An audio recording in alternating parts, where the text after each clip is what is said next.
আযাব দেওয়ার কোনো সুযোগ রাখে না।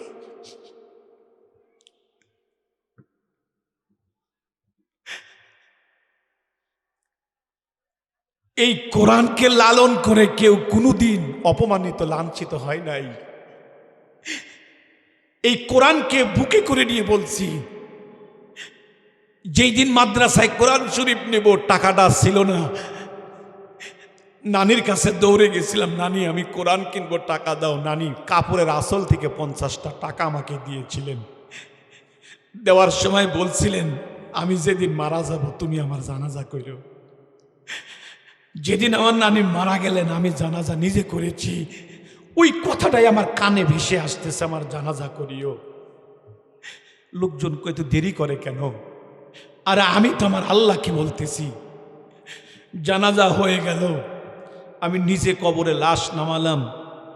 তার বেশ কিছুদিন পরে স্বপ্ন দেখি আমার নানি সাদা কাপড় পরে জান্নাতে করে আমাকে বুকের মধ্যে নিয়ে বলতেছেন, আল্লাহ আমাকে মাফ করে দিয়েছে।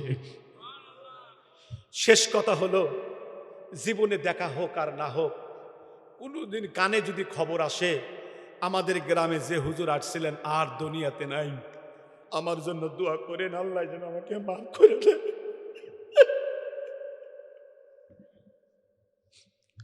আল্লাহ যেন আমাকে ক্ষমা করে দেন। এমন কোনো পুঁজি নাই, এমন কোনো আমল নাই কি নিয়ে মাওলার কবরে রওনা দেব।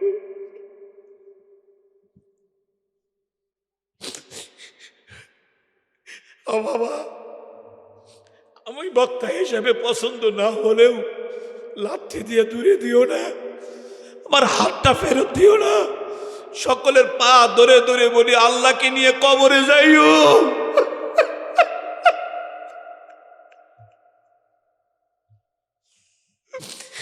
ও আমার কলিজার টুকরা মায়েরা, যেই স্বামীর ঘরে লাল শাড়ি পরে ঢুকছিলা, ওই ঘর থেকে সাদা কাপন পরে বের করা হবে মা।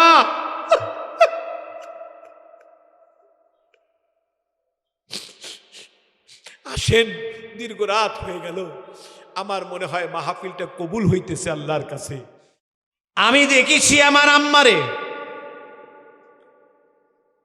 দারিদ্রিক ফ্যামিলির একজন সদস্য ছিলাম, একজন সন্তান ছিলাম। মার কাছে গল্প শুনেছিলাম, আমার কোনো ভাই বোন হতো না, এই জন্য মানুষ অনেক মন্তব্য করত। মা বলতো, আমি মাওলার কাছে শেষ রাইতে কাঁদতাম, কেঁদে কেঁদে বলতাম, এমন একটা সন্তান ভিক্ষা দাও যেই সন্তান কোরআনের পাখি হবে। আমি দেখেছি, তখন তো আপনারা দেখেছেন কিনা জানি না, সোনের ঘর, সোনের ঘর দেখছেন না আপনারা? সোন বোঝেননি নাকি? পরের ঘর, বিদ্যুৎ নাই, হারিকেল দিয়ে চালাইতে হতো। গভীর রাতে বাবার কাছে ঘুমাইতাম, তখন তো তাহাজ্জুদ বুঝতাম না, ছোট মানুষ, কিন্তু গভীর রাত্রে একজন মহিলার কান্নার আওয়াজ পাইতাম, গুনগুন করে কাঁদতো। বাবার কানে কানে বলতাম, বাবাজি এত রাইতে কে কান্দে, কার কান্নার আওয়াজ আপনার কাছে জানতে চাই। বাবা বলতো, দেখবা নাকি? বাবা হারিকেলের সলিতা বাড়াইয়া দিতেন, বলতো কানের দিকে তাকাও। তাকায় দেখতাম কাঁথা যুক্ত সেলাই করা যায় না মাঝে আমার জনম দুঃখিনী মা সেজদায় গিয়া কাঁদতেছেন। তখন তো বুঝি নাই, মার কোলে গিয়া বসতাম, মা কোলের থেকে একটু সরায় দিতেন, আমি মার চোখের পানি মুছে দিতাম। মা গো, এত রাতে কেন কান্দ, কি হইছে তোমার? মা বলতেছেন, এই কুড়ে ঘরের ভিতরে সেজদায় গিয়া তোমার জন্য কাঁদি, আল্লাহ আমার সন্তান রে তুমি আলেম বানাইয়া দাও।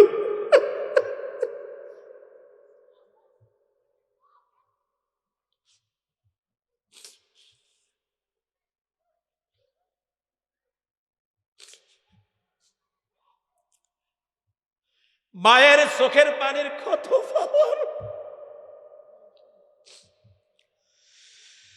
মায়ের আহাজারি, মায়ের চোখের পানির কত পাওয়ার। মা কেঁদে কেঁদে বুক বাসাইতেন। আমি যে মাদ্রাসায় লেখাপড়া করতাম, আমি লক্ষ্য করে দেখেছি আমার বাড়ি থেকে নিয়ে খুকনি দারুল উলুম মাদ্রাসা 2 কিলোমিটার দূরে।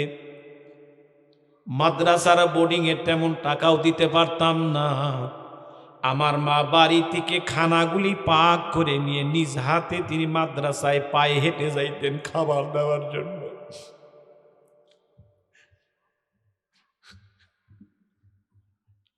আমার এই ব্যথার কথা অনেকেই বুঝবেন না। আমার এই ব্যথাগুলি তিনি বুঝবেন যার দুনিয়ায় মারে কবর দিয়েই জায়গায়।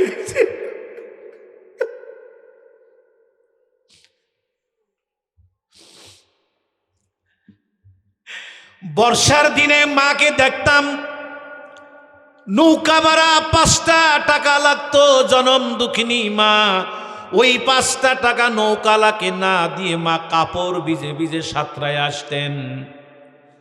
মাদ্রাসার পিছনে মা দাঁড়ায় থাকতেন। দৌড়িয়ে গিয়ে মার কাছে বাটি নিতাম, খাবার খাইতাম, মাকে বাটি দিতাম, মা খাবার নিয়ে আবার বাড়ির দিকে রওনা দিতেন।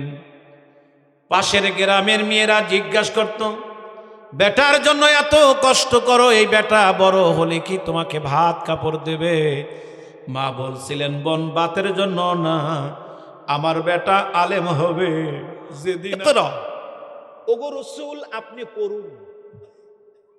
আপনি কেন পড়বেন?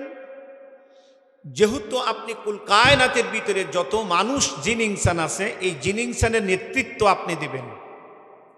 অতএব আপনাকে জানতে হবে, আপনাকে বুঝতে হবে, আপনাকে অনেক শিক্ষিত হতে হবে। এই জন্য রসুল নিজে বলছেন, আল্লাহ পাক আমাকে এ পরিমাণ এলেম দিয়েছেন, পৃথিবীর শুরু থেকে নিয়ে শেষ পর্যন্ত যাবতীয় এলেম দিয়ে আল্লাহ পাক আমার সিনাকে ভরে দিয়েছেন। এই জন্য পৃথিবীতে যত পয়গম্বর আসছেন, সমস্ত পয়গম্বর সেই যুগের সর্বশ্রেষ্ঠ শিক্ষিত। কথা কয় না? সেই সময়ের সেই পয়গম্বর সবচেয়ে ভাষাবিদ। এই জিনিসটা সহজে বুঝবার জন্য আর একটা কথা বলতে চাই, এটা প্রশ্ন করবো, একটু উত্তর জোরে দিবেন। বলুন তো আব্বা, পৃথিবীর সর্বপ্রথম নবীর নাম কি? আর একটু জোরে বলুন। আপনারা কি জানেন কত বড় শিক্ষিত? তাফসীরের কিতাবের মধ্যে আসছে, আল্লাহ পাক তাকে শুধু 7 লক্ষ ভাষাই শিখাইছেন। একটু জোরে বলেন, কয় লক্ষ? 7 লক্ষ। পৃথিবীতে বর্তমান আছে 6000 ভাষা। কয় হাজার? বা কম বেশি হতে পারে। আর যদি 7 লক্ষর ভিতরে 6000কে আপনি মাইনাস করেন, থাকে কত? সব ভাষা পড়ে আছে। এই ভাষা শিখছেন আমাদের আদি পিতা, প্রথম নবী হযরত আদম আলাইহিস সালাতু ওয়াস সালাম। বুঝে থাকলে বলুন, তিনি শিক্ষিত। কেমন শিক্ষিত? তাকে এত বড় শিক্ষিত আল্লাহ কেন করলেন? ওয়া ইন্নী জাইলুন ফিল আরদি খলিফা। কেন? আপনি পৃথিবীর নেতৃত্ব দিবেন, তামাম পৃথিবীকে আপনি চালাবেন, এই জন্য আপনার শিক্ষার প্রয়োজন। আল্লাহ পাক তার সিনার মধ্যে কত ইলম দিলেন। ওয়া আল্লামা আদামাল আসমাআ কুল্লাহা। এত ইলম দিলেন তাকে, স্বাস্থ্য বিজ্ঞান, তাকে বিজ্ঞান, তাকে আপনি এ টু জেড, অর্থাৎ একটি পৃথিবী পরিচালিত হওয়ার জন্য যত বিদ্যা আছে, বিজনেস থেকে শুরু করে যত বিদ্যা আছে, সকল বিদ্যা আল্লাহ পাক আদম আলাইহিস সালামকে দিয়ে সিনা ভরে দিলেন। কথাটা খুব ভালো করে বুঝবেন। তাহলে আল্লাহ পাক শুরুতে প্রত্যেকটা পয়গম্বরকে এত শিক্ষিত কেন করলেন? কেন? কোনো একটা জাতিকে যদি আপনি উন্নয়ন করতে চান, কোনো একটা জাতিকে যদি আন্তর্জাতিক পর্যায়ে নিয়ে যেতে চান, তাহলে সেই জাতির শিক্ষার কোনো বিকল্প নাই। আজকে আমার দেশ পিছিয়ে পড়ার যত কারণ, তার মধ্যে একটা উল্লেখযোগ্য কারণ হলো শিক্ষার উপর গুরুত্ব না থাকা। আজকে ইসরায়েলের সাথে কেন পারছি না বলুন? তার কারণ কি? যতগুলি কারণ আছে, তার মধ্যে একটা কারণ আপনারা জানেন কিনা জানি না, ইসরায়েলের প্রতি 10 জনে একজন বিজ্ঞানী। প্রতি 10 জনে একজন বিজ্ঞানী এবং 85% মানুষ ইউনিভার্সিটিতে পড়া। আর আমার দেশে এমন শিক্ষিত যে দুধ বেচে বিড়ি কেনে।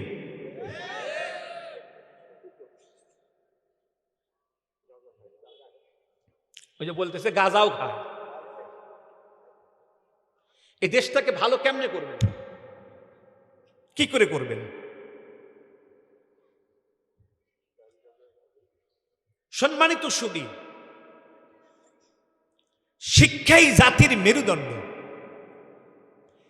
এই শিক্ষাটা যদি আমরা জাগতিক এবং উখরবি এই দুই শিক্ষার সমন্বয়ে যতদিন না করতে পারবো ততদিন পর্যন্ত এ দেশ উন্নয়ন করা সম্ভব না। জাগতিকও লাগবে, জবাবদিহিতামূলক শিক্ষাও লাগবে। জাগতিক শিক্ষা আপনার দুনিয়াবী শিক্ষা, উখরবি শিক্ষা আখিরাতের শিক্ষা, যেটাকে এক ভাষায় বলি কোরআন সুন্নাহর শিক্ষা। কেন? সহজে বুঝবার জন্য আমি একটু প্রশ্ন করব। বলুন তো বাবা, কোনো পলিটিক্যাল না, রাজনীতি হিসাবে না, আপনারা যদি মাইন্ড করেন তাহলে ওয়াজ করা যাবে না। আমি যেহেতু বুঝানোর জন্য বলবো, এই জন্য আমার জবানকে উন্মুক্ত করতে হবে, তাই না? আপনার স্বাধীনভাবে আমাকে কথা বলতে দিতে হবে, তাহলে আমি বুঝাইতে পারবো। আল্লাহর কসম, কাউকে কষ্ট দেওয়ার জন্য না। আমার কথা বোঝেন না আপনারা? আমার কাছে সবাই আপনারা বন্ধু। এই জন্য আমি যে কথাগুলো বলবো আল্লাহর ওয়াস্তে, বুঝানোর লক্ষ্যে।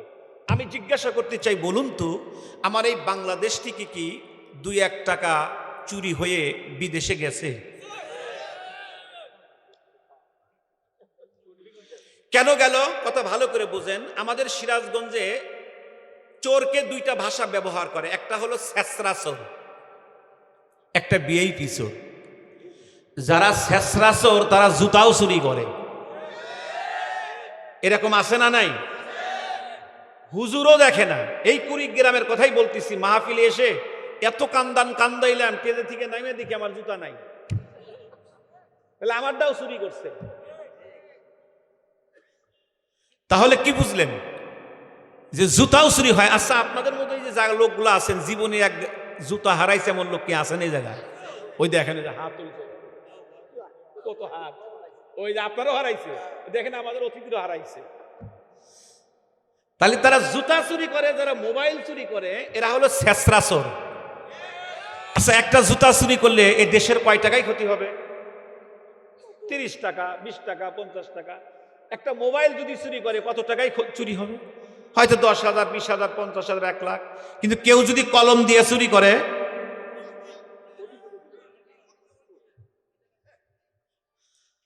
এটা হলো ভিআইপি চোর। তাহলে এই লোকটা যে কলম দিয়ে চুরি করলো, শিক্ষা অর্জন করেই তো কলম দিয়ে করেছে। তাহলে কি শিক্ষা, যে শিক্ষা তাকে চুরির থেকে বাঁচাতে পারলো না? তাহলে আমরা বুঝতে পারলাম, শুধু জাগতিক বিদ্যা মানুষকে চারিত্রিক শিখাইতে পারে না, শুধু জাগতিক বিদ্যা তাকে চুরির থেকে বাঁচাইতে পারে না, শুধু জাগতিক বিদ্যা তাকে সুদের থেকে বাঁচাইতে পারে না, শুধু জাগতিক বিদ্যা তাকে ঘুষের থেকে বাঁচাইতে পারে না, যদি তার ভিতরে আল্লাহর ভয় না থাকে। এই জন্য একটা জাতিকে বাঁচাতে হলে যেমন জাগতিক শিক্ষার প্রয়োজন, তেমন উখরবি কোরআন সুন্নাহর শিক্ষাও প্রয়োজন। আমার সাথে আপনার কি একমত না দ্বিমত? জোরে বলেন, একমত না দ্বিমত? এই জন্য আপনাদের সম্মুখে আমি যে গুরুত্বপূর্ণ আলোচনাটা রাখতে চাচ্ছি, একটা গুরুত্বপূর্ণ, যেহেতু মাদ্রাসা কেন্দ্রিক প্রোগ্রাম, এটা শিক্ষা কেন্দ্রিক প্রোগ্রাম, শিক্ষালয়, এই বিষয় নিয়ে আমি কথা বলতে চাচ্ছি। এজন্যই সম্মানিত সুধী, আমার পরামর্শ, যদি এ জাতি মানে, আগামী 50 বছরে এ দেশ স্বর্ণের দেশ হবে। 50 বছরও লাগবে না। কেন? আমাদের গোড়ায় কিছু ভুল, আমাদের শুরুতে কিছু ভুল আছে। তা কেমন? একটি কথা সবসময় মনে রাখবেন, সবকিছুর তৈরির কারখানা আছে, মানুষ তৈরির কারখানা হলো বাবা মা। একটু জোরে কন, ঠিক না ব্যাঠি? এই বাবা মায়ের সন্তানের প্রতি কিছু দায়িত্ব এবং কর্তব্য আছে, আছে না নাই? আজকে আমার ছেলে সন্ত্রাস কেন, আমার ছেলে ডাকাত কেন, আমার ছেলে ইয়াবাখোর কেন, আমার ছেলে গাঞ্জাখোর কেন, আমার ছেলে ডালখোর কেন, আমার ছেলে তো অপরাধের সাথে সম্পৃক্ত কেন? আপনি তালাশ করে দেখেন এই ছেলেটার দায়িত্ব বাবা মা 100% গ্রহণ করে নাই। আপনি তালাশ করে দেখেন। পৃথিবীতে আল্লাহর যত ওলি আসছেন, পৃথিবীতে যত মনীষী আসছেন, পৃথিবীতে যত আল্লাহর কুতুব আসছেন, জীবনীটা তালাশ করে দেখেন প্রত্যেকটা অলির মা আল্লাহর অলি ছিল, দায়িত্ববান ছিল।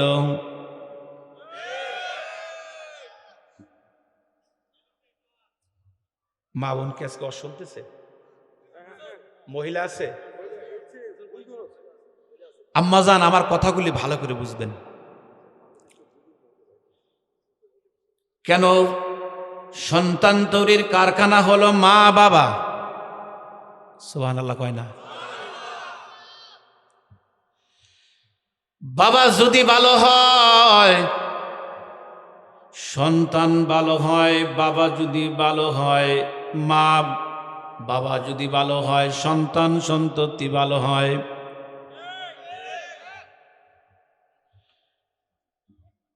পৃথিবীতে যত আকাবির আসছেন প্রত্যেকটা আকাবিরের মা আল্লাহর ওলি ছিলেন। ইমাম বুখারী রহমাতুল্লাহি আলাইহিকে তৈরি করছেন তার মা। বায়েজিদ বোস্তামি রহমাতুল্লাহি আলাইহিকে তৈরি করছেন তার মা। খাজা মুঈনুদ্দিন চিশতিকে তৈরি করছেন তার মা। আব্দুল কাদের জিলানীকে তৈরি করছেন তার মা। হুসাইন আহমদ মাদানীকে তৈরি করছেন তার মা। কাসেম নানুতুবিকে তৈরি করছেন তার মা। আশরাফ আলী থানবীকে তৈরি করছেন তার মা। হুসাইন আহমদ মাদানীকে তৈরি করছেন তার মা। আল্লাহু আকবার, জোরে বলেন।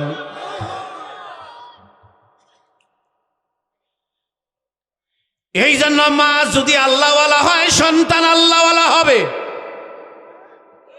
এটা 100% শিওর থাকেন।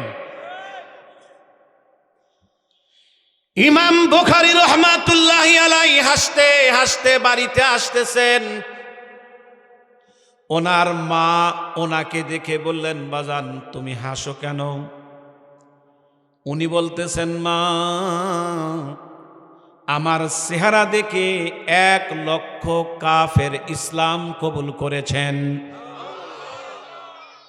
শুধু আমার চেহারা দেখে 1,00,000 কাফের ইসলাম কবুল করেছে। ওনার মা মুস্কি হাসি দিলেন। মুস্কি হাসি দিয়ে বলতেছেন, বাবা এটা তোমার কারণে নয়, এটা হলো আমি দুঃখিনী মার কারণে। বলে কেমনে?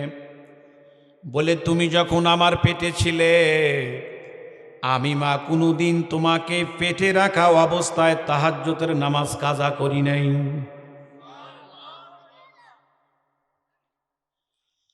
তুমি যখন দুনিয়ায় আসলে, দুনিয়ায় আসার পর আমি মা যতবার তোমাকে বুকের দুধ পান করিয়েছি, যতবার বুকের দুধ পান করিয়েছি, পান করানোর আগে আমি গোসল করে 2 রাকাত নফল নামাজ পড়ে এরপর আমি তোমাকে বুকের দুধ পান করিয়েছি। বিষয়টা কি চিন্তা করছেন?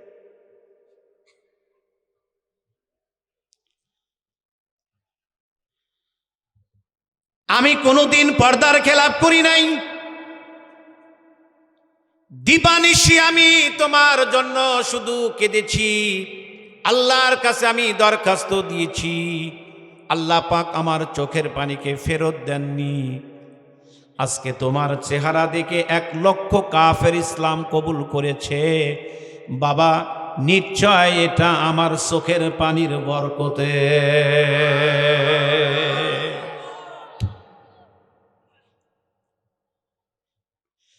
বায়েজিদ বোস্তামি রহমাতুল্লাহি আলাইহিকে এত বড় বানাইছেন তার মা। সুবহানাল্লাহ বলেন। মা এমন একটা শিক্ষা দিলেন, জীবনে কোনোদিন মিথ্যা বলবা না। ডাকাতের কবলে পড়েও মিথ্যা বলেন নাই, কিতাবের মধ্যে আসছে তার এই আদর্শ দেখে ছোট্ট বাচ্চা বাইজিদ 40 জন ডাকাত তার হাত ধরে তওবা পড়ে আল্লাহর ওলি হয়ে গেলেন। কেন? এই শিক্ষা তার মার। ছোট মুখে বড় কথা। আমি যে বসে বয়ান করছি, আমার কোনো এলেম নাই, কোনো আমল নাই। আল্লাহ পাক আমাকে এখানে বসাইছেন, খোদার কসম এটা আমার মায়ের শেষ রাইতের চোখের পানি।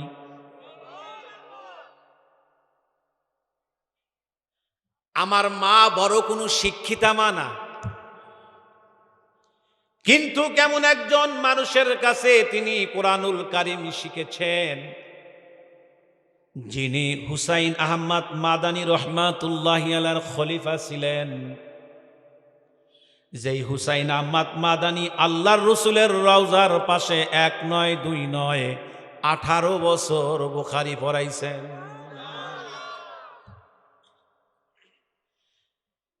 উনি বুখারী পড়াইতে গিয়ে যদি কোনো জায়গায় ঠেকে যাইতেন,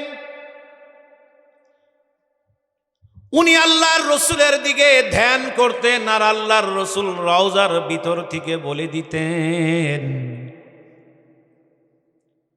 কারে কই আর কারে বুঝাই, দিল কোথায় আর কান কোথায়। কিছু কথা আছে কওয়াও যায় না, সবাও যায় না, যদি কই বাঙ্গে দই।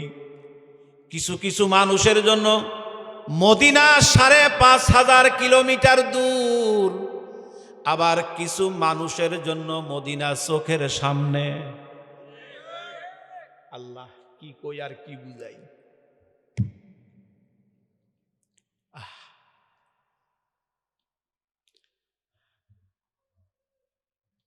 ও বাজান, তোমাদের পায়ে ধরি বাবা, বুঝু বুঝে শুনে মাওলার কবরে যাইও। কারণ মসজিদের পালকি যদি একবার বাড়িতে আসে, আর সেই পালকিতে যদি কেউ একবার ওঠে, সে আর কোনোদিন ফিরে আসে না রে বাবা। এই জন্য মরার আগে মরো।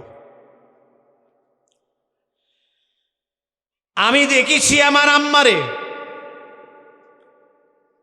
দারিদ্রিক ফ্যামিলির একজন সদস্য ছিলাম, একজন সন্তান ছিলাম।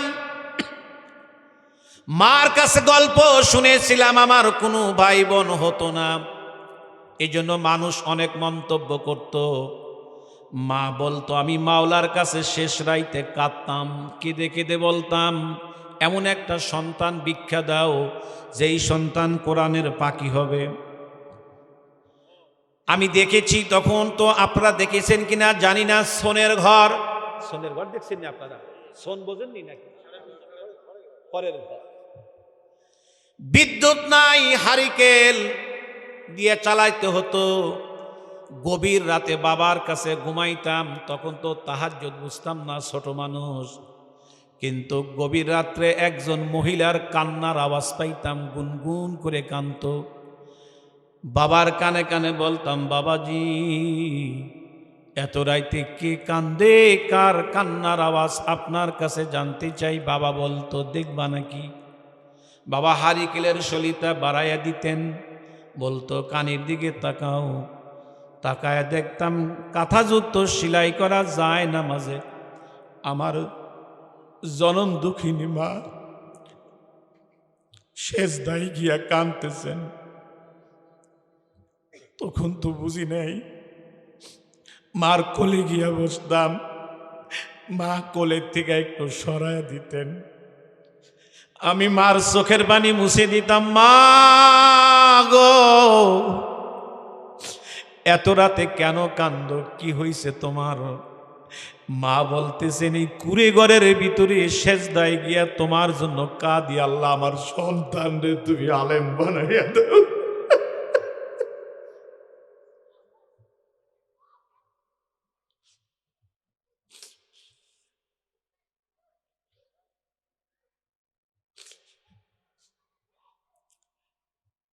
মায়ের চোখের পানির কত পাওয়ার, মায়ের আহাজারি, মায়ের চোখের পানির কত পাওয়ার। মা কেঁদে কেঁদে বুক বাসাইতেন। আমি যে মাদ্রাসায় লেখাপড়া করতাম, আমি লক্ষ্য করে দেখেছি আমার বাড়ি থেকে নিয়ে খুকনি দারুল উলুম মাদ্রাসা 2 কিলোমিটার দূরে। মাদ্রাসার বোর্ডিং এ তেমন টাকাও দিতে পারতাম না। আমার মা বাড়ি থেকে খানাগুলি পাক করে নিয়ে নিজ হাতে তিনি মাদ্রাসায় পায়ে হেঁটে যাইতেন খাবার দেওয়ার জন্য।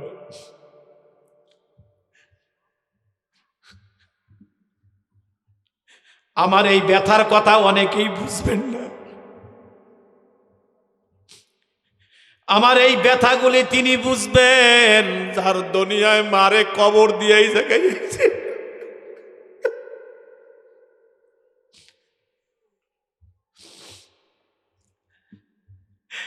বর্ষার দিনে মাকে দেখতাম নৌকা ভাড়া 5টা টাকা লাগতো। জনম দুঃখিনী মা, ওই 5টা টাকা নৌকালাকে না দিয়ে মা কাপড় ভিজে ভিজে সাঁতরায় আসতেন।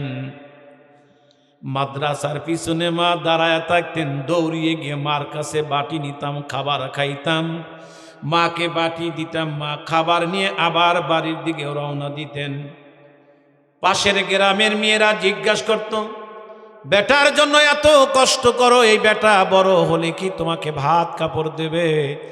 মা বলছিলেন, বোন ভাতের জন্য না, আমার বেটা আলেম হবে, যেদিন আমি মারা যাব আমার জানাজা করবে। আল্লাহ,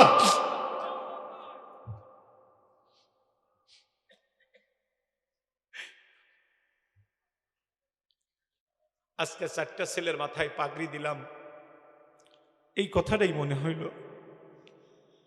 বগুড়া জামিল মাদ্রাসার মরহুম হজরত যখন আমার মাথায় পাগড়ি দিয়েছিলেন, হাজার হাজার মানুষ ছিল, আমি কারো চোখে পানি দেখি নেই। সামনে একটা লোক বসে বসে কান্না করতেছে, যিনি কাঁদে তিনি আমার বাবা। আমি স্টেজের থেকে যখন নামছি, আমার বাবা আমাকে বুকের ভিতরে নিয়ে চিৎকার। বাবা বলল, খুব গরিব বাবা আমি, আমার মনের ইচ্ছা ছিল যে আমার বেটার মাথায় আলেমেরা পাগড়ি দিবে, আমি বাবা ছায়া ছায়া দেখব। এই স্বপ্ন আমার পূরণ হলো। আর একটা স্বপ্ন বাকি আছে বাবা, যেদিন আমি মারা যাব তুমি নিজের হাত দিয়ে আমাকে কাফন পরাইয়া দিও।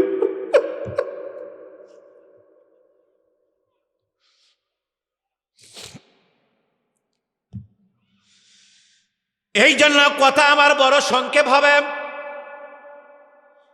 বাবা মার সন্তানের প্রতি কিছু দায়িত্ব এবং কিছু কর্তব্য, এই দায়িত্বগুলি যদি কোনো বাবা আর কোনো মা সন্তানের প্রতি পালন করে, আমি আল্লাহর কসম করে বলতে পারি এই ছেলেটাই কোমলমতি, এই সন্তান এই দেশের সম্পদে রূপান্তরিত হবে।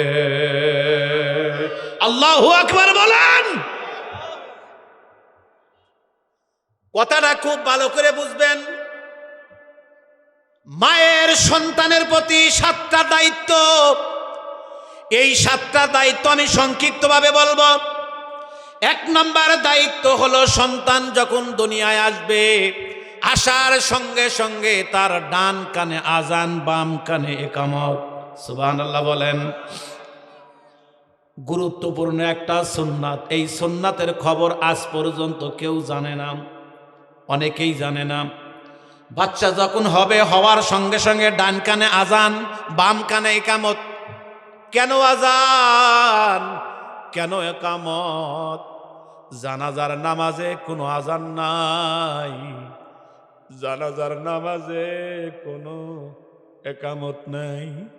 ওই যে শুরু দিয়েই জানাজার যে আজান শুরু দিয়েই দেওয়া হলো, কানে দেওয়া হলো, কানে কানে দেওয়া হয়ে গেল, ওই তো শুরু।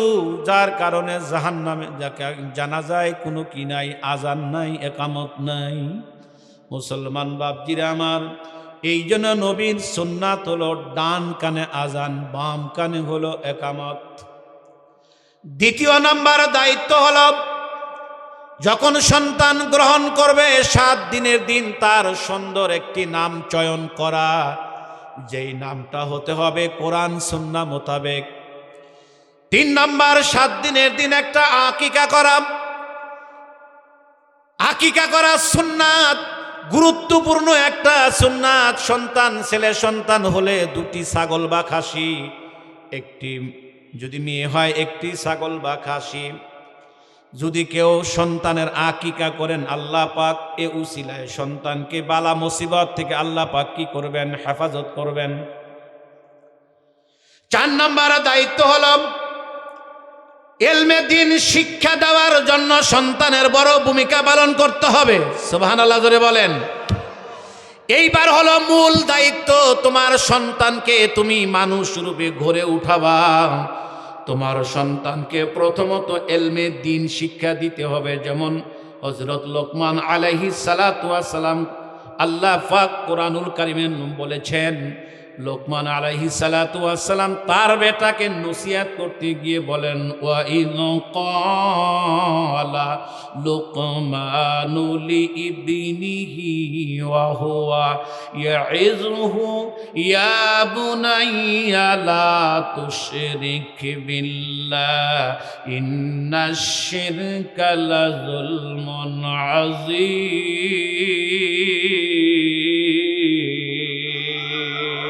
হাত উঁচু করে বলেন না আল্লাহু আকবার, আরো জোরে বলেন আল্লাহু আকবার।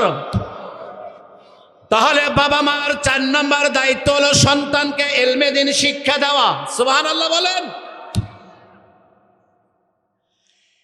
এজন্য মা যদি নামাজি হয়, সন্তান নামাজি হয়। কথা বলেন। বাবা যদি আল্লাহওয়ালা হয়, সন্তানও আল্লাহওয়ালা হয়। আর বাবা যদি বিড়িখোর হয়, সন্তানও বিড়িখোর হবে। বর্তমান সমাজের এমন শিক্ষানীতি, এমন ব্যবস্থা, আমার সন্তান মোবাইল ছাড়া খানা খায় না। মনে হয় আপনাদের কুড়িগ্রাম এরকম নাই আর কি।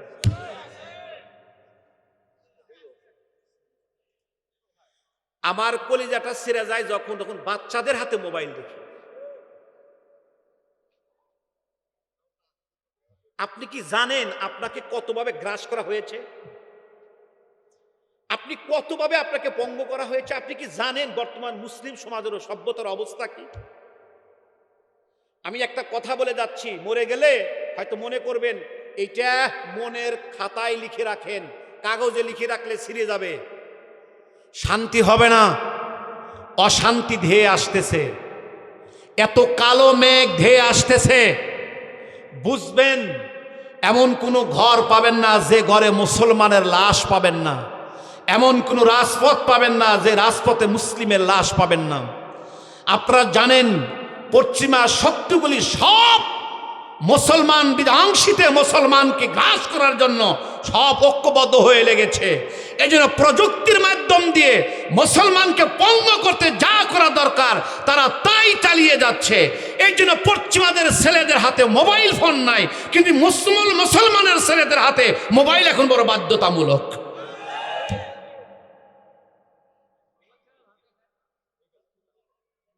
আপনি কি জানেন এই মোবাইলের কত ক্ষতি? যেই ছেলেটা খাবারও খাচ্ছে, মোবাইলও দেখছে, চিকিৎসা বিজ্ঞান কি বলে জানেন আপনি?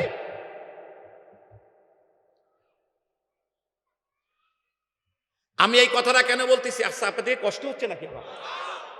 আমার কথা বলতে কষ্ট হচ্ছে, আমি এই সাউন্ড সিস্টেমে কথা বলতে পারছি না, তারপর আমি চেষ্টা করতেছি। তো আমি কিছু কথা বলবো, দেখি আল্লাহ কতদূর নেন আমাকে। আমি কষ্ট হলেও একটু কথা বলবো, কিন্তু একটু সময় দেওয়ার মতো মন মানসিকতা আপনাদের থাকতে হবে ইনশাআল্লাহ। আছে তো ইনশাআল্লাহ? আল্লাহ পাক তৌফিক দান করেন, জোরে বলেন আমিন। প্রিয় মুসলমান ভাইরা আমার, আমি এই কথাটা কেন বলছি? আপনার আফ্রিকার ইউনিভার্সিটির গেটে সিংহদ্বারে একটা কথা লেখা আছে, যা একটা কথাই নসিহতের জন্য যথেষ্ট। কথাটা কি লেখা আছে? তুমি যদি কোনো জাতিকে ধ্বংস করতে চাও, পারমাণবিক বোমার দরকার নাই। তুমি যদি কোনো জাতিকে ধ্বংস করতে চাও, ক্ষেপণাস্ত্র দরকার নাই। শুধু সেই ছাত্র, সে দেশের ছাত্রদেরকে শুধু নকল করার সুযোগ দাও, ও দেশ এমনি ধ্বংস। কেন ধ্বংস? যেই ছেলেটা নকল করে পাশ করবে, সেই ছেলেটা যদি ইঞ্জিনিয়ার হয়, তার দ্বারা নির্মিত বিল্ডিং ভূমিকম্প ছাড়াই করবে। যেই ছেলেটা নকল করে পাশ করবে, তাকে যদি ডক্টর বানানো যায়, তার দ্বারাই রোগী নিশ্চিত মৃত্যু। যেই ছেলেটা নকল করে পাশ করবে, এই ছেলেটা যদি অর্থমন্ত্রী হয় সে দেশ দেউলিয়া। যে ছেলেটা নকল করে পাশ করবে, এই ছেলেটা যদি জজ হয়, তার দ্বারা বহুত মানুষ বিনা বিচারেই মারা যাবে।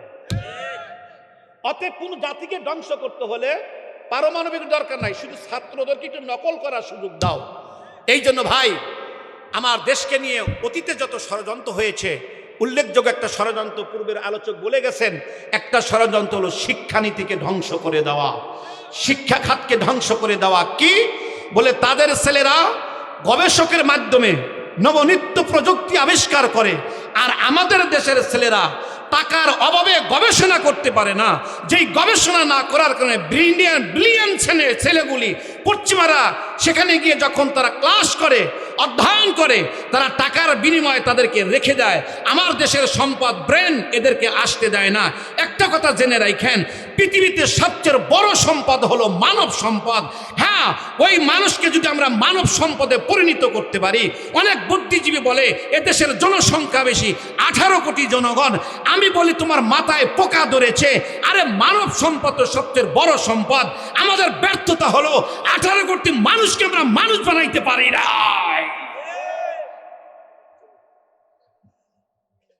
উদাহরণ দিচ্ছি, ধরেন আমার এই ভাইয়েরও 10 বেটা, এই বাবাজিরও 10 বেটা।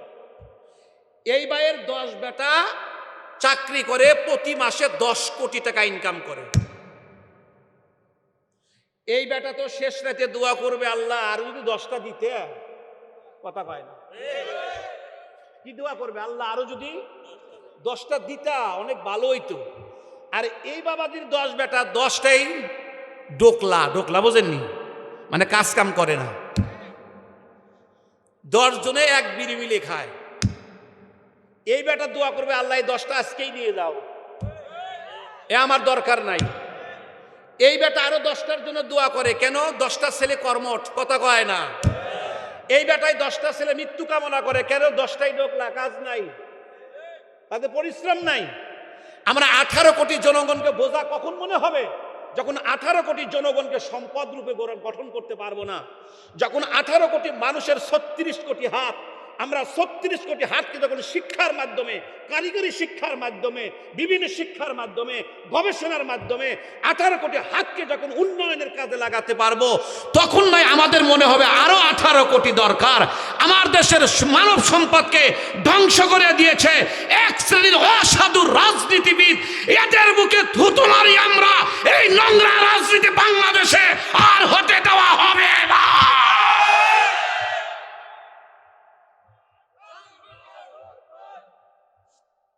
এ তকবীর দিলি মশাও হরব না।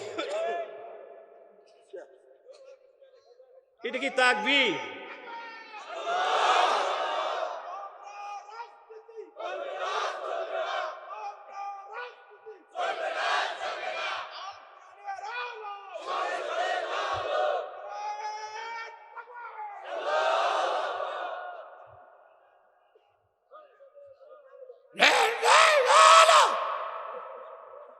এত পরে মাশাআল্লাহ, জাযাকাল্লাহ। কষ্ট হইতেছে মনে হয় আপনাদের। আর একটু চলবে? আর একটু সময় থাকতে পারবেন? কে কে থাকতে পারবেন না হাত উঠান।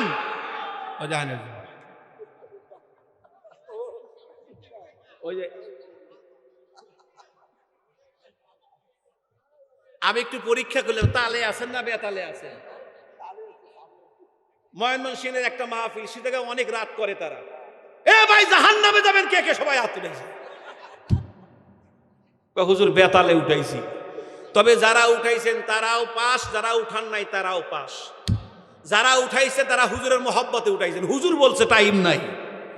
আর যারা উঠান নাই তারাও ব্রেনই কম না, কি বলে আগে বুঝা লই। অতএব দুই দলই ঠিক আছেন, আলহামদুলিল্লাহ জোরে বলেন।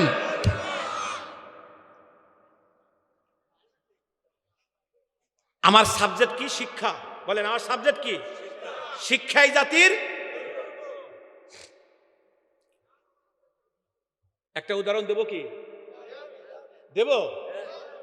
সব শিক্ষা শিখলেই বিদ্বান না, সব শিক্ষা শিখলেই জ্ঞানী না। যদি তা হতো সবচাইতে বড় শিক্ষিত বানর। বলে তা কেমন? আল্লাহর কুতুব পীর সাহেব চরমোনাই বলেন, মরহুম হজরত, আমি এক মাহফিলে যাচ্ছি, রাস্তার ধারে দেখি এক গাছওয়ালা বসে বসে কাঁদতেছে। ভাই কাঁদেন কেন, মন খারাপ কেন? হুজুর সর্বনাশ, এই গাছের ফল খাওয়ার জন্য এই গাছ রোপণ করলাম, কিন্তু বানরের কারণে ফল খাইতে পারি না, সব খায়া যায়। আজকে মনের দুঃখে সব ফলের সাথে বিষ লাগাইছে, যে বানর খাইলে যাতে মারা যায়। দেখতে দেখতে এক জাগ বানর আসছে, হুজুরকে একটু দেখেই দেয়। বানরের ভিতরে যে লিডার, সে আগে। কি আজীব, এই বানর এসে আগে প্রত্যেকটা ফলের সাথে নাক লাগাইছে। কিছু গবেষণা করে বাদ বাকি বানরকে ইশারা দিল।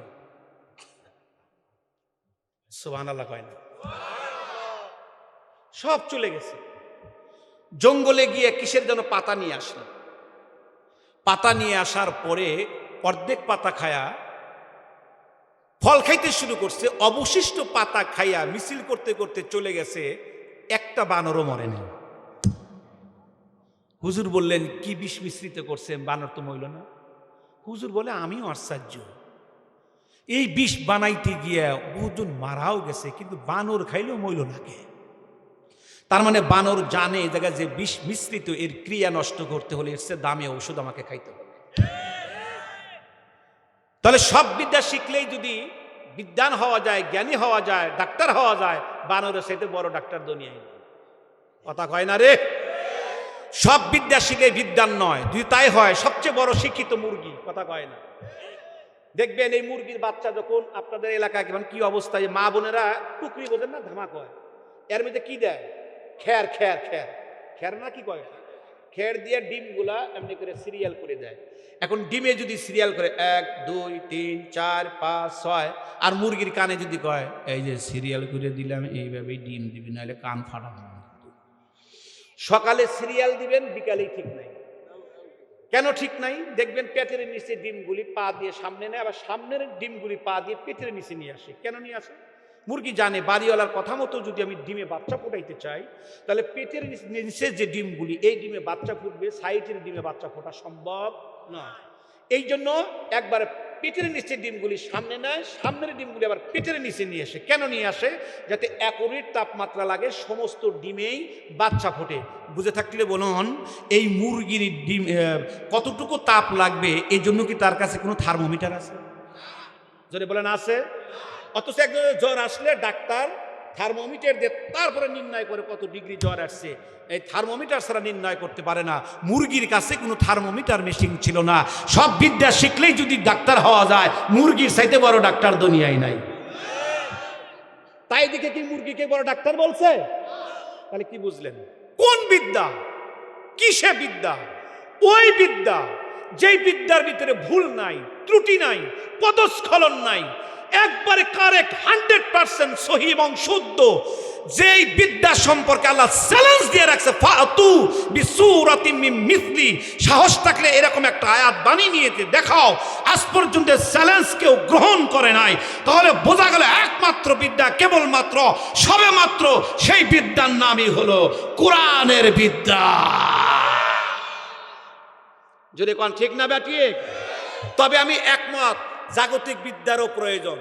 দেশকে যদি এখন উন্নয়ন করতে চান, কোরআনের বিদ্যা এবং আধুনিক বিদ্যা দুইটাই লাগবে। কি আমার সাথে একমত কিনা বলেন? কোরআনের বিদ্যা এবং আধুনিক বিদ্যা দুইটাই লাগবে, তাছাড়া দেশকে আপনি উন্নয়ন করতে পারবেন না। কথা বলেন। মায়ের প্রতি সন্তানের কয়টা দায়িত্ব মনে আছে তো? কয়টা? এই 7টা কথা বলবো সংক্ষিপ্তভাবে, প্রশ্ন করবো, উত্তর দিতে পারলে 100 টাকা পুরস্কার। যাকে বলবো সেই উত্তর দিবেন, কিন্তু মনে রাখতে হবে। 1 নাম্বার, হওয়ার সঙ্গে সঙ্গে আলহামদুলিল্লাহ। 2 নাম্বার, সুন্দর একটি নাম চয়ন করা। বলেন, সুন্দর একটি। 3 নাম্বার, 7 দিনের দিন আকিকা করা। বলেন, 7 দিনের দিন আকিকা করা। 4 নাম্বার, সন্তানকে প্রথম এলমে দিন শিক্ষা দেওয়া। এলমে দিন যদি শিক্ষা না দেন, জানাজা কিন্তু করার কোনো সৌভাগ্য হবে না। আপনার জানাজা করার সৌভাগ্য হবে না। এই জন্য অতটুকু বিদ্যা আপনি আগে শিখান যতটুকু দেওয়া ফরজ। বলেন, যতটুকু দেওয়া ফরজ, এতটুকু বিদ্যা আপনি আগে শিক্ষা দেন। আপনাদের মনে হয় কষ্ট হইতেছে। 5 নাম্বার, ইয়াকিন বা বিশ্বাসের উপদেশ দেওয়া। সুবহানাল্লাহ কোন। একিন বা বিশ্বাসের উপদেশ দেওয়া, বাবা যাহা কিছু হয় সব আল্লাহ থেকে হয়। ওই যে বললেন না ডারউইনের বিদ্যা, এই যদি ছোট্ট কাল থেকে ছেলেকে তাওহীদে বিশ্বাসী না হন, এই যেমন আমার মেয়ে, আমার ছোট্ট একটা মেয়ে, এই মাঝে মধ্যে জিজ্ঞাসা করে আব্বু আল্লাহ কোথায়? সুবহানাল্লাহ বলেন। বুঝুক আর না বুঝুক, প্রশ্নটা তো ঠিক, ওর কথা শুনেই তো আমার হাল হয়ে যায়। ও বলে ঠিক, ঘাও লাগে আমার, আল্লাহ কোথায়? এই বিদ্যা তো এটা কঠিন বিদ্যা। এই বিদ্যার আলোচনা ওই যে কুরুগ্রামের ময়দানে যদি করি, ওই জায়গায় বোঝার লোক আছে, সব জায়গায় সব আলোচনা বোঝার লোক নাই। হ্যাঁ, এই দিলের কথা কাকে বুঝাবো বাবা, বুঝানো বড় কঠিন। হ্যাঁ, জানি না নসিবে কি আছে, কি হবে জানি না। বাসার থেকে বের হওয়ার পরই সবাইকে নসিহাত করে বের হই, কারণ আমি জানি এই যে বের হচ্ছি বাসায় ফিরতে পারবো এমন কোনো গ্যারান্টি নাই। এই জন্য মেয়ে ছেলে সবাইকে বসায়া প্রতিদিন নসিহাত করে বের হই যে আমার লাশ যদি আসে, তোমাদের সাথে যদি আর দেখা কোনোদিনও না হয়, তোমাদের কাছে আমার একটা অনুরোধ রইল, তোমাদের কারণে যেন কাল হাসরের ময়দানে আমাকে আসামি না হতে হয়। প্রত্যেকটা বাবা মা ছেলে সন্তানের জন্য জাহান্নামে যাবে, আমি যেন আসামি না হই।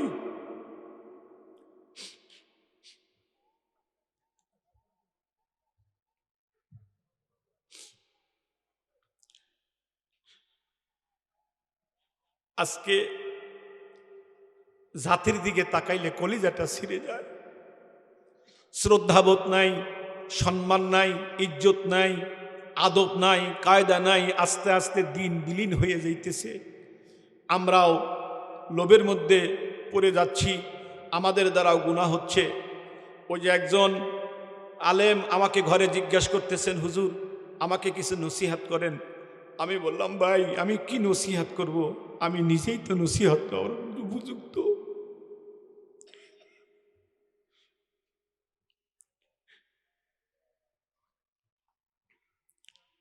এটা রাষ্ট্রের দায়িত্ব। এই জন্য 5 নম্বর হলো ছেলে মেয়েকে একিন শিক্ষা দেওয়া। পৃথিবীতে যা কিছু হয়, যা কিছু ঘটে, তকদিরের ভালো মন্দ সব আল্লাহর পক্ষ থেকে। জোরে বলেন কার পক্ষ থেকে? 6 নম্বর হলো আল্লাহর আনুগত্যের উপদেশ দেওয়া। জোরে বলেন 6 নম্বর কি? আল্লাহর আনুগত্যের উপদেশ দেওয়া। আপনাদের মনে কষ্টে মাঝখানে 2-1 করে ওঠে কেন, কি ব্যাপার? আমার ওয়াজিতে কোনো লোক ওঠে না, এটা কোনো নিয়ম নাই। মোনাজাত করে দেয় আল্লাহুম্মা আমিন। হ্যাঁ, তো কষ্ট হইতেছে কেন আপনাদের? কমপক্ষে পয়েন্টগুলো তো আপনারা শেষ করবেন, তাই না? আর একটা গুরুত্বপূর্ণ কথা তো রয়ে গেছে, এখনো আমি সে জায়গায় যাইতে পারিনি। 6 নম্বর আল্লাহর আনুগত্যের উপদেশ দেওয়া। বলেন 6 নম্বর আল্লাহর, ইয়া বুনাইয়া আকিমিস সালাতা ওয়া আমুর বিল মা'রুফ ওয়ানহা আনিল মুনকারি ওয়াসবির আলা মা আসাবাক ইন্না যালিকা মিন আজমিল উমুর। হাত উঁচু করে বলেন আল্লাহু আকবার। লুকমান আলাইহিস সালাতু ওয়াস সালাম তার সন্তানকে বলল, বাবা প্রথম কাজ হলো তুমি নামাজ পড়ো। সুবহানাল্লাহ কোন। তাহলে বাবা ছেলেকে নসিহত করতেছেন নামাজ পড়ো। আচ্ছা, আপনি যদি নিজে নামাজ না পড়েন, আপনার ছেলেকে কি নামাজ পড়ার কথা বলতে পারবেন? মা যদি নামাজ না পড়ে, মেয়েকে কি নামাজ পড়ার কথা বলতে পারবে? এটা কোনো সিস্টেমে আছে? তাহলে কি আকিমিস সালাহ কত গুরুত্বপূর্ণ একটা কাজ। এবং অন্য আয়াতের মধ্যে আসছে, যারা ইসলামী খেলাফা কায়েম করবে, ইসলামী হুকুমত কায়েম করবে, ইসলামী সরকারের প্রধান কাজ হলো নামাজ প্রতিষ্ঠা করা।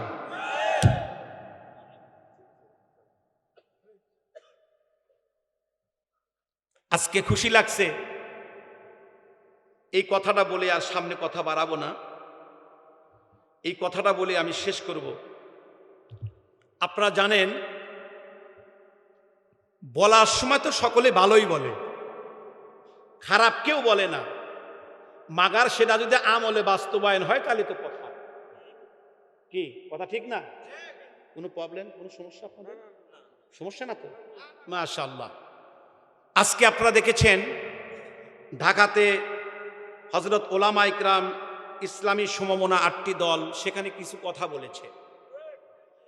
সেখানে যতগুলি কথা বলেছে তার মধ্যে একটা গুরুত্বপূর্ণ কথা, এই সমাবেশের মূল বক্তব্য হলো কয়েকটা, যদি তা বাস্তবায়ন হয় আল্লাহর কাছে দোয়া করি যেই দলই ক্ষমতায় যাক, কে যাবে জানি না বাবা, ওইটা আল্লাহর কলমে লেখা আছে, জোরে কোন ঠিক না ঠিক?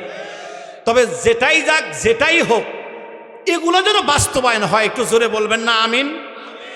তার মধ্যে এই মূল কথা, এই জুলাই সনদের আইনি ভিত্তির মূল কথাই হলো পিএসসি যেন স্বাধীন হয়, অর্থাৎ চাকরিতে দলীয় ক্যাডার যেন ঢুকানো না হয়।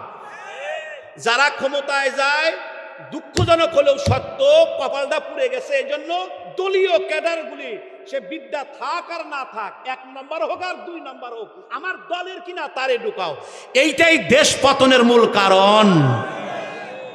নাম্বার 2, দুদক যেন স্বাধীন হয়। যিনি দুর্নীতি কমিশনের দুর্নীতি প্রধান হবে তাকে স্বাধীন হতে হবে। আমার ছেলেও যদি চুরি করে তাকেও ধরতে হবে, আমার বাবাও যদি করে তাকেও ধরতে হবে। দুদককে স্বাধীন হতে হবে। কিন্তু আমাদের দেশের অবস্থা কি? বলে বেড়া দিলাম যাতে খেয়াত না খায়, এখন বেড়াই খেয়াত খায়। সমস্যা হলো এটা, কথা বলেন।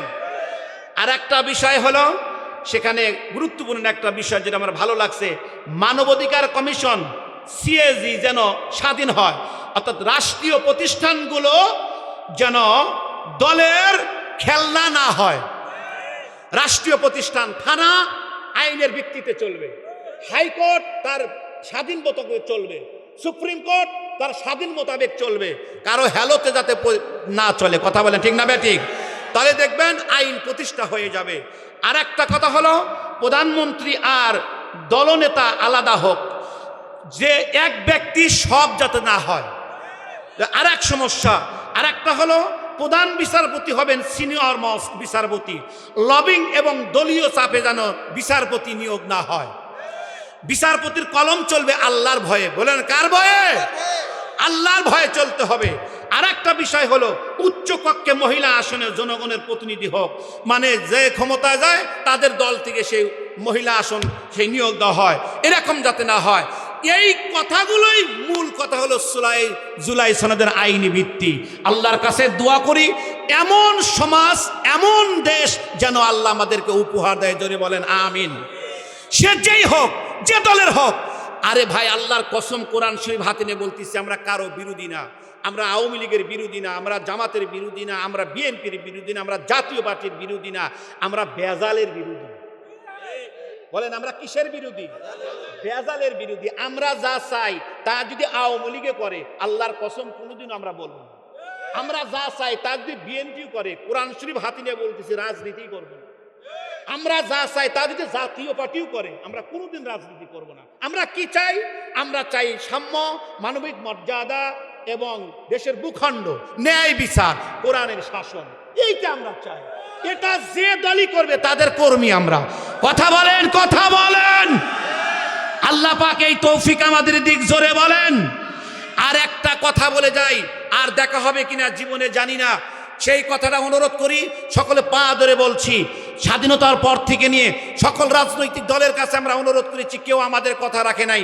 সেই কথাটা হলো, সুযোগ আসছে জুলাই আগস্টের এই পরবর্তী সময়ে সুযোগ এসেছে।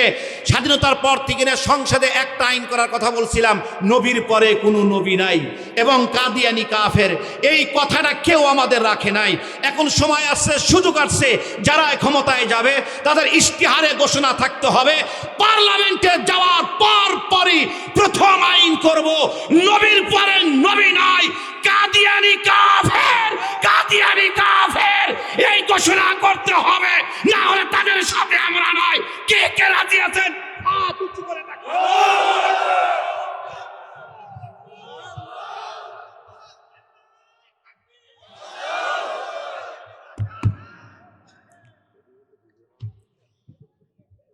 শেষ কথা হলো, এই মাদ্রাসাটা কয়জন ছেলে মাথা পাগড়ি দিলাম?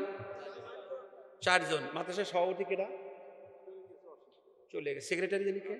আপনি। আলহামদুলিল্লাহ। আপনি প্রতিষ্ঠাতা না? সহ সভাপতি। ছেলেগুলা কই? তোমরা সামনে আসো, একটু সামনে আসো। আল্লাহ, এই চারটা ছেলে দেখে আমরা কেমন লাগলো? এই যে পাগড়িটা দেখেন, এই পাগড়িটা পুরাটা পরাই নেই আমি, শুধু মাথায় ধরছি, তাই না? এই পাগড়ি আমাকে কাদায়, এই পাগড়িটার অনেক মূল্য। এই কুড়িগ্রামের একটা ছেলে, আমি ঠিকানাটা রাখতে পারি নাই, লেখাপড়া করতো টাঙ্গাইল। টাঙ্গাইল এলেঙ্গা একটা জায়গা আছে, হ্যাঁ, পশ্চিমে একটা মাদ্রাসায়। এই কুড়িগ্রামের সন্তান। 5টা ছেলের মাথায় পাগড়ি দিয়েছিলাম, 4টা ছেলেকে পাগড়ি পরাইলাম। আমি কারো চোখে পানি দেখি নেই, সকলে হাসে।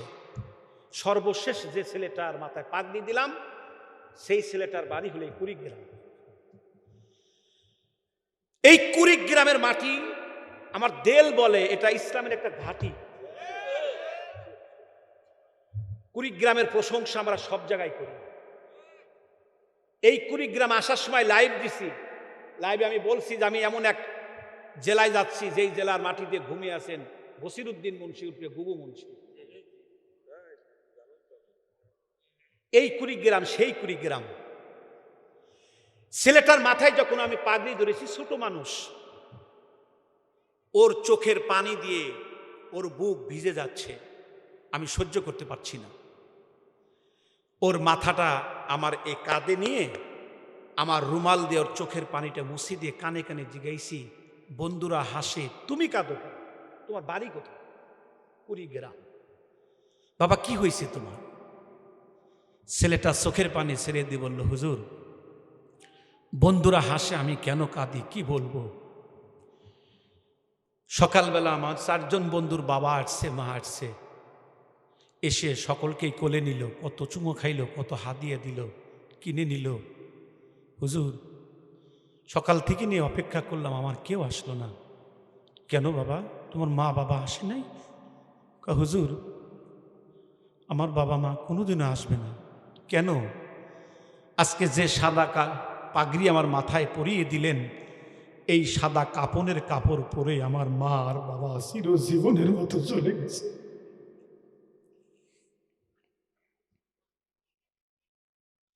এই কুড়িগ্রামের সন্তান। আমার কলিজাটা ছিঁড়ে গেল কথাটা শুনে। বলে কি? আমি বললাম, তুমি মন বেজার করো না, তুমি এই পাগড়িটা পরিধান করে তুমি তোমার মার কবরের পাশে দাঁড়াইও, তুমি তোমার বাবার কবরের পাশে দাঁড়াইও। তোমার বাবা মার কবরকে আল্লাহ আযাব দেওয়ার কোনো সুযোগ রাখে না।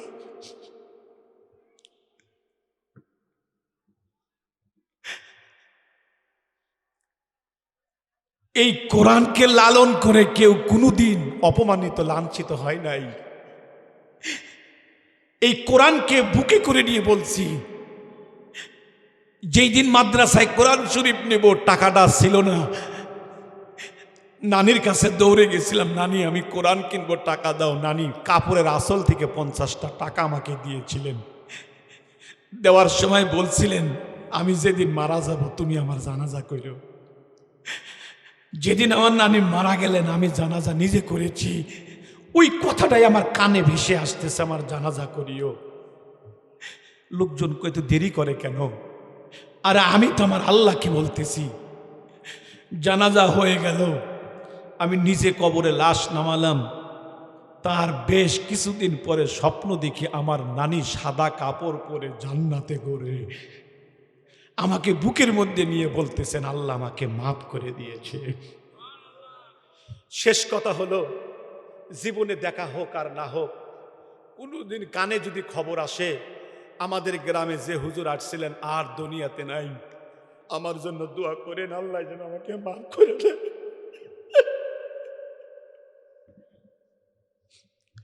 আল্লাহ যেন আমাকে ক্ষমা করে দেন।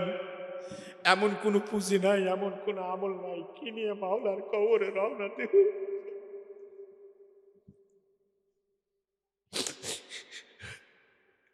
ও বাবা, আমি বক্তা হিসেবে পছন্দ না হলেও লাথি দিয়ে দূরে দিও না, আমার হাতটা ফেরত দিও না। সকলের পা ধরে ধরে বলি আল্লাহকে নিয়ে কবরে যাইও।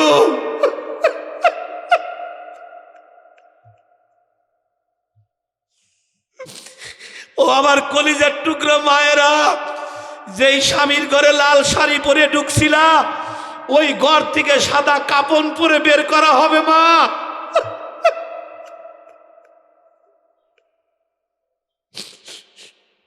আসেন, দীর্ঘ রাত হয়ে গেল, আমার মনে হয় মাহফিলটা কবুল হইতেছে আল্লাহর কাছে। এখন দোয়া করলে বুঝি দোয়া কবুল হবে, তবে এটা কিন্তু শেষ